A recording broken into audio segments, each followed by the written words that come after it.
ल है फाइनली गाइजहरु लगातार वर्षाको कारणले गर्दाखेरि नारायणीको माहौल यहाँ बुझ्न आइरहेको थिए। नारायणीमा बाढी आइरहेको अवस्था तपाईहरु देख्न सक्नुहुन्छ। हेर्नुस् त पुरो दिन लगातार झरी वर्षाको कारणले गर्दाखेरि यहाँको अवस्था यस्तो छ। तर नारायणीमा चाहिँ हेर्न कति फोहोर जम्मा के गर्ने। ल हेर्छ यति प्लास्टिकहरु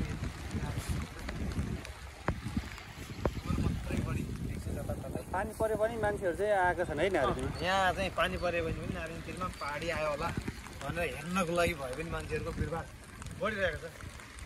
अघि हामी आउन भन्दा अहिले मान्छेहरुको बढिरहेको छ। अनि कागहरु पनि किन हो, कागहरु पनि कहाँ गरेर पारेर चाहिँ उडिरहेका छन्।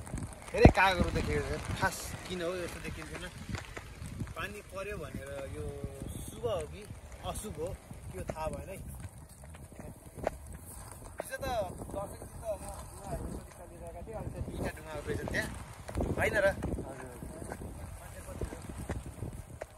कति बढ्यो के हो भनेर मान्छेलाई चासो हेर्नलाई होला नि त होइन।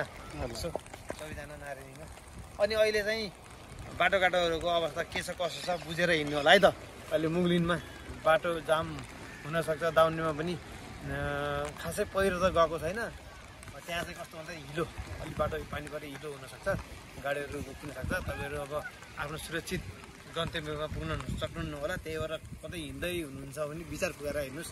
बिच बाटोमा अल्पत्र नपर्नु होला। मान्छेहरू अहिले धेरै मान्छे अल्पत्र पर्नुभएको हुन्छ। किन भन्दाखेरि बाटोको अवस्था यस्तै छ। अब के गर्ने, अब प्राकृतिक प्रकोप हो। अब यसलाई हामीले रोक्न छेक्न सकिँदैन। हाम्रो अधीनमा छैन। यो आफै हुने कुराहरू हो। कसरी हुन्छ कुन बेला हुन्छ कि थाहै हुँदैन कसैलाई। म हुँदैछु है भनेर जानकारी पनि हुने कुरा भएन। बर्खाको बेलामा भन्दा यो समयमा धेरै वर्षा भएको हुनाले गर्दाखेरि पानी लगातार परिरहेको र बाटो गल्ने अवस्था अनि पहिरो जाने भएको देख्न सकिन्छ। ठाउँ ठाउँमा पहिरो गइरहेको छ।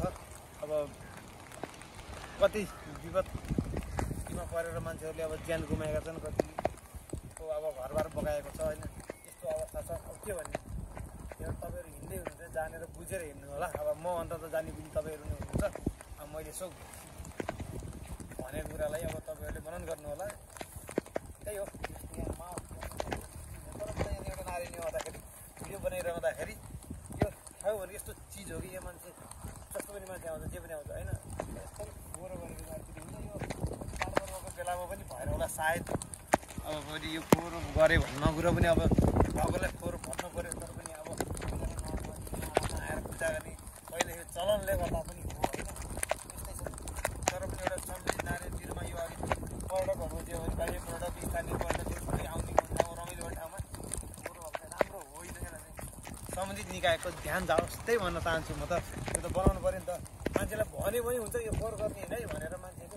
तपाईँ यसलाई तपाईँले जाने ठाउँमा सुरक्षित ठाउँमा राख्नुहोस् है। यो ठाउँमा पूजा आर्ना आउँदाखेरि यो चिज ल्याउनुहोस् यो चिज नल्याउनुहोस् भन्ने कुरा गऱ्यो भने प्लास्टिक युज गर्नु प्लास्टिक युज गर्नु हुँदैन। कारबाहीमा परिन्छ भन्ने कुरा गऱ्यो भने मान्छे भोलिबाट ल्याउँदैन के जाने हो। मान्छे जति सचेत संवेदनशील व्यक्तिहरू हुँदैन नि त। तर सबैभन्दा मूर्ख भनेको मान्छे नै हो। हेर्नु